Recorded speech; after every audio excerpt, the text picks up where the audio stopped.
Hello, I'm in the beautiful old garden, and today the video is about the feeling towards AI. I'm very glad that there are tons of great YouTubers, and such as the Diary of the CEO, and then he has interviewed the person who actually start search or doing the super intelligence safety work about 15 years ago. That was a one big fact I remember.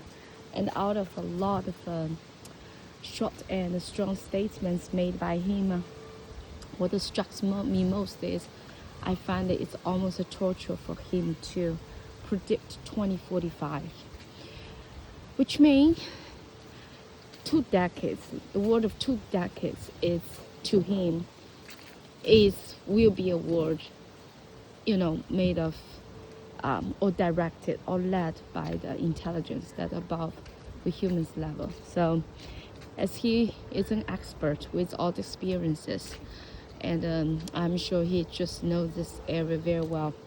And then he actually mentioned one thing about, out of all those companies, it would be great to have the narrow AI tools, being developed. The technology on that is really good.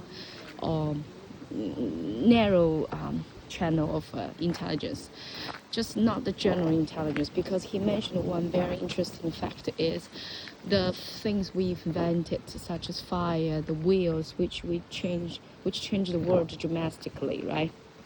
The fire changed the way we're eating habits, our health, and how we actually use the land. That's a very powerful invention. And then the second powerful invention is the wheel.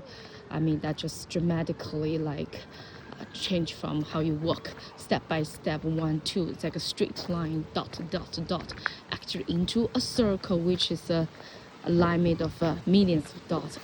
Just think about this geometry change. The thing about this too is things stop, which means the fire and the wheel don't invent more. Yes, they can be used.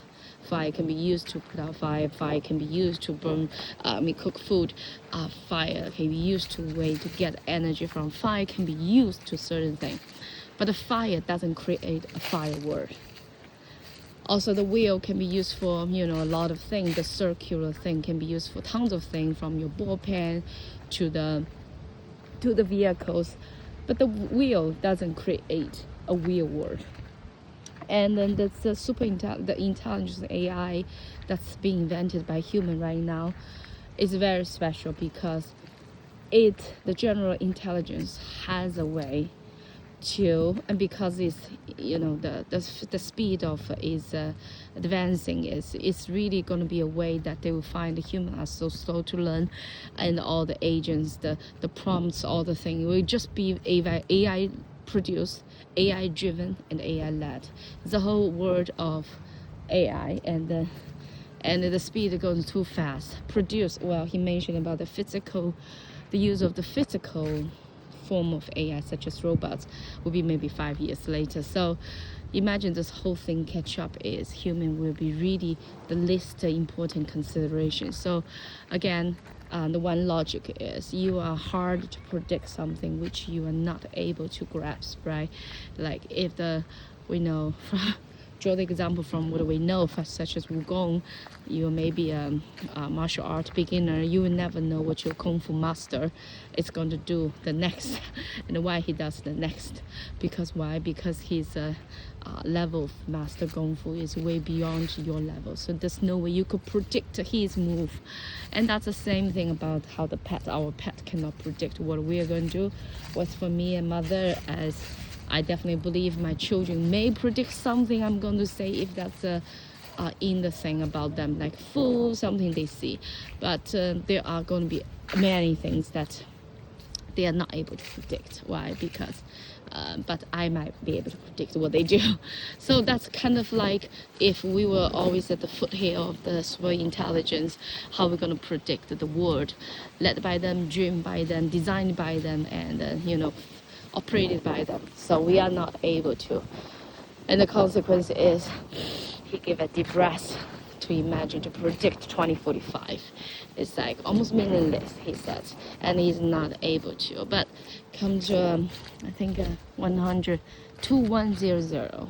which is in 75 years from now. 75 years now, which means the fresh born baby today will be 75 years old. And a lot of us will be maybe 100 or above, or that. And then by 2100, the world will be only two consequences. It's going to be either a free of man planet, free of man, or man will be dead, or it's going to be a world we cannot imagine now, that we cannot be living there. We're not able to adjust to it. This is kind of make me relate to something I have met, how some my older relatives, how they cooperate with use of the technology right now. For example, like I'm very used to, just you shopping Amazon or from Taobao. It's a skill which most people know.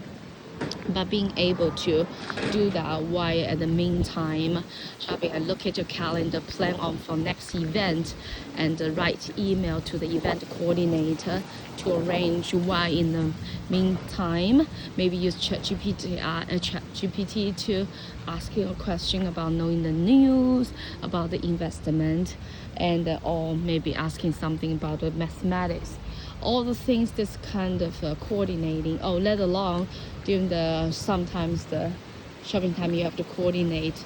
So what I'm talking about, this kind of multitasking thing, yes, one by one it's doable for everybody, but we notice a lot. I noticed some of my friends or some of my older relatives, there's always somebody who I noticed will drop out one of the tasks out of several I do.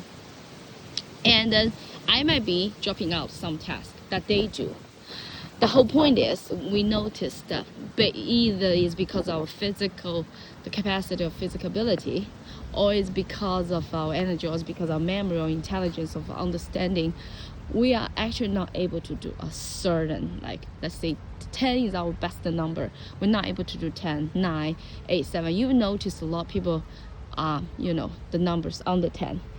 So that just gives me an idea about reflecting to when the age intelligence stands in our way, right? We notice people may grabs like 3 or 4 multitask, or 2 or 3, or 4 or 5, whereas some people can do 8 or 9. So think about if super intelligence is doing 10 out of 10 all the time, where we're going to be. 8, then 7, 6. So someday we're going to be drop out, which means there are some tasks that you notice it's hard for you to pick up. Like for example, learning Dutch is a new area that I'm working on. So my intelligence on this is 0 to 1. It's a minimum level. Okay, and there are some people which may be able to reach 1 or 2, 3. 1 to 3, right? Learning with the same time of learning 1 month, 8 hours or 4 hours a day, they can reach maybe 3 to 4 quick. Now some people can reach 1 or 2. So this is one single example of how intelligence is used, and how in this one little aspect there can be such a big gap.